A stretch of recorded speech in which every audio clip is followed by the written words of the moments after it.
नमस्कार दोस्तों, आइए आपको बताते हैं कि कैसे सुधांशु त्रिवेदी ने एक युवक को जवाब दिया कि क्यों हर चुनाव में बीजेपी योगी आदित्यनाथ को चुनाव के उतारती है और समीकरण पलट देती है।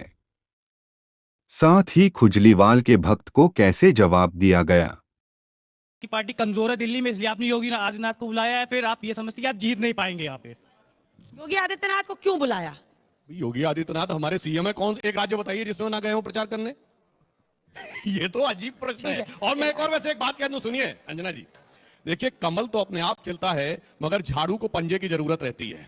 अभी है, आप देखिएगा चुनाव के बाद ये फिर एक दूसरे का आंसू पोंछने के लिए साथ साथ आ जाएंगे। आप बस बीजेपी बैन का विरोध करिए नागालैंड, असम, गोवा और मणिपुर में। मेरा सवाल आपकी प्रवक्ता से है।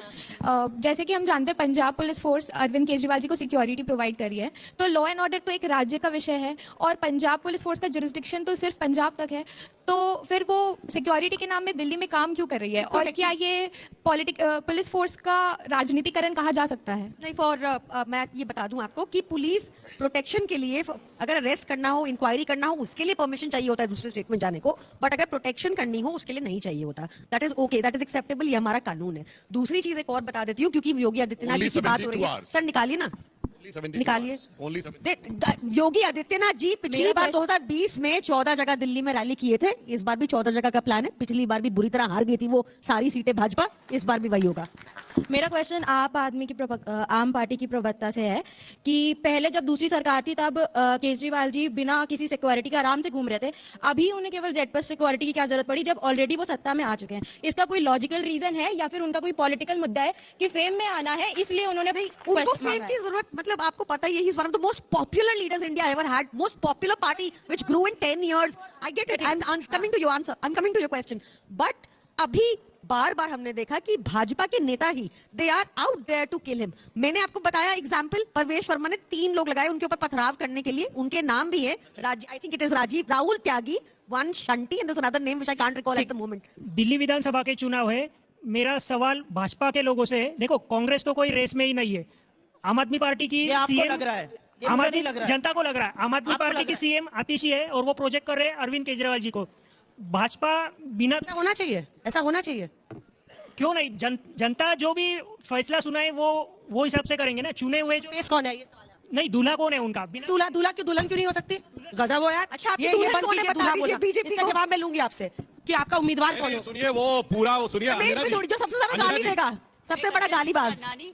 मेरा एक, आप जैसे फूल की बात कर रहे थे, तो मैं आप सबको ये कहना चाहूंगी कि बनना हो तो फूल की तरह मत बनिए।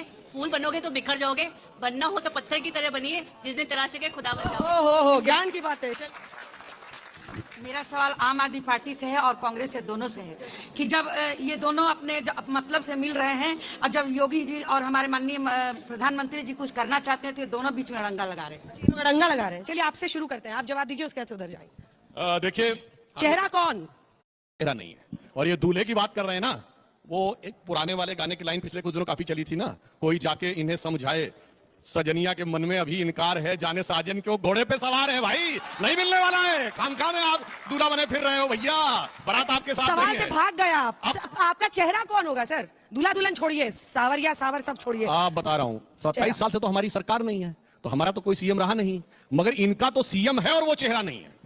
मतलब आपको ऐसा अद्भुत उदाहरण नहीं मिलेगा कि सीएम कुर्सी पे है और उसके बाद चेहरा नहीं। और मैं एक और थोड़ी सीरियस बात कहना चाहता हूं। देखिए सिक्योरिटी को लेके जो बात सुप्रिया जी ने कही वो भी गंभीर है। हम ये बात नहीं मानते किसी बड़े नेता को सिक्योरिटी की जरूरत नहीं होती, सबको जरूरत होती है। जो केजरीवाल जी पहले बोलते थे, अगर ये कम पढ़े लिखे होते तो हम मान सकते थे कि वो बचकानी बात कर रहे हैं।